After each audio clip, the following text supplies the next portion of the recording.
Taliwa sa gikareport nga gihimulbulan og appliances ug ubang kagamitan ang Mandaue City Central School nga gihimong isolation facility.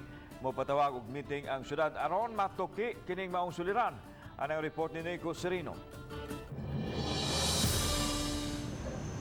Ubay-ubay nga mga appliances o kagamitan ang nadiskubre ang nangahanaw gikan sa eskwelahan. Nahibaw-an kini sa mga magtutudlo dihang gi-turnover na pagbalik ang eskwelahan human sa kapin usa ka tuig nga gigamit isip isolation facility. Industrial fans, electric kettle, speaker, no, mao ni siya sa grade 3. Yang ilang mga damage, ang ilang mga doors, no, di pangguba, samot yun ana.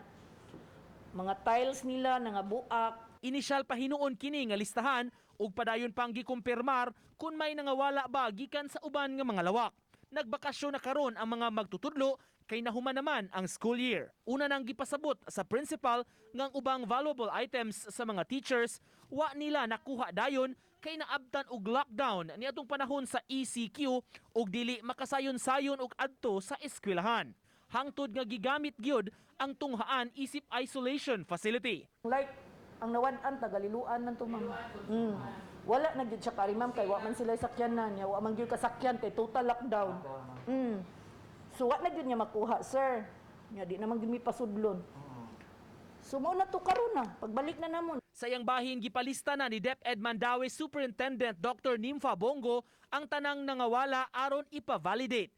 Ilasab pahibawon ang syudad sa nahitabo.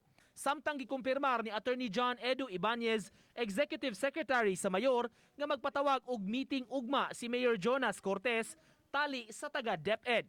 Kini aron hisgutan ang isyu sa eskwelahan nga gihimulbulan.